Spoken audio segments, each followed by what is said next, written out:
Hello guys, என்னோட பேர் பிரணவ் கார்த்திக். இப்போ நான் ஓம்ஸ் லான்ற டாப்பிக்கை உங்களுக்கு எக்ஸ்பிளைன் பண்ண போகிறேன். I hope you find this topic very interesting. சரி, இப்போ நம்ம டேர்ம்ஸ் அண்ட் டெஃபினிஷன்ஸ், ஓம்ஸ் லாவில் இருக்கிற இம்பார்ட்டன்ட் டேர்ம்ஸ், அப்புறம் அதோட டெஃபினிஷன்ஸ் என்னென்னு பார்க்கலாம். ஃபர்ஸ்ட் ஒன் ஐன்ற சிம்பிள் வந்து கரண்ட்டை ரெப்ரசென்ட் பண்ணுது. செகண்ட் ஒன் ஆர்ன்ற சிம்பிள் வந்து ரெசிஸ்டன்ஸை ரெப்ரசென்ட் பண்ணுது. தேர்ட் ஒன் வின்ற சிம்பிள் வந்து நம்ம பொட்டென்ஷியல் டிஃப்ரென்ஸை ரெப்ரசென்ட் பண்ணுது. ஃபோர்த் ஒன், இந்த சிம்பிள் வந்து ப்ரொபோர்ஷனாலிட்டியை ரெப்ரசென்ட் பண்ணுது. ஃபிஃப்த், ரெசிஸ்டன்ஸோட டெஃபினேஷன் என்னென்னா, it is a property of the conductor to resist the flow of the charges. Sixth, ohm, SI unit of resistance, அது பக்கத்தில் ஓமோட சிம்பிள் இருக்குது.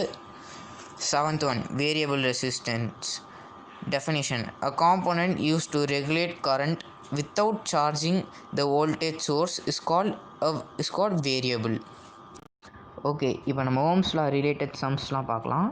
Question number 1, if a circuit has a resistance of 18 ohm and a current of 15 amperes, what is the voltage? இப்போ given என்னென்னு பார்க்கலாம். I, which represents current, is equal to 15 amperes and R, which represents resistance, is equal to 18 ohm. இப்போ நம்ம to find out என்னென்னு பார்க்கலாம். அதாவது என்ன வோல்டேஜ்ன்றதை நம்ம இப்போ கண்டுபிடிக்கணும். Solution, V is equal to IR, அதான் பேசிக் ஃபார்முலா வோல்டேஜ் கண்டுபிடிக்க. V is equal to current 15 into resistance 18, V is equal to 270. இதான் வோல்டேஜ் வந்து 270. இதான் நம்ம ஃபஸ்ட்டு நம்மளோட ஆன்சர்.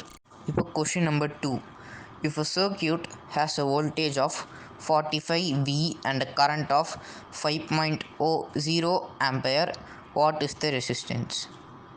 இப்போ given என்னென்னு பார்க்கலாம். கரண்ட் வந்து 5.0 amperes and volt is equal to 45.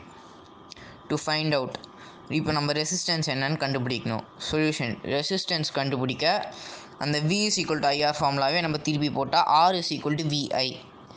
It is equal to R is equal to V, which is 45, and I, which is 5.0. இப்போ நம்மளோட ரெசிஸ்டன்ஸ் வந்து 9 ohms. இதுதான் நம்மளோட ஆன்சர். ஓகே, இப்போ நம்மளோட தேர்ட் சம் என்னென்னு பார்க்கலாம்.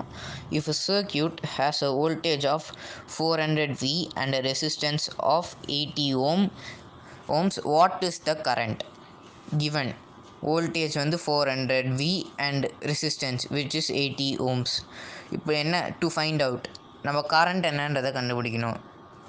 ஸோ இப்போது அதே V is equal to IR formula திருப்பி போட்டால் I is equal to V by R, which is I is equal to V, which is 400, and R, which is 80.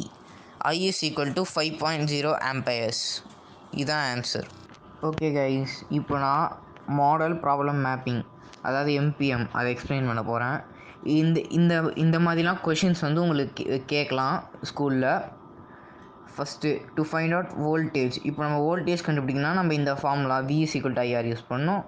And to find out current கண்டுபிடிக்கணும்னா I is equal to V by R.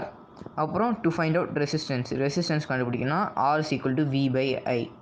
இந்த formulas நீங்கள் ஞாபகம் வச்சுக்கிட்டாலே போதும். இந்த ohms லாவில் இந்த formulas வச்சு தான் கொஷின்ஸே கேட்பாங்க. ஓகே, நான் இப்போ உங்களுக்கு ஒரு ஸ்மால் குவிஸ் வச்சுருக்கேன். இந்த குவிஸில் இருக்கிற கொஷின்ஸ்லாம் நீங்கள் ஆன்சர் பண்ணலாம். ஓகே கைஸ், இந்த வீடியோ உங்களுக்கு யூஸ்ஃபுல்லாக இருக்கும்னு நினைக்கிறேன். தேங்க்யூ.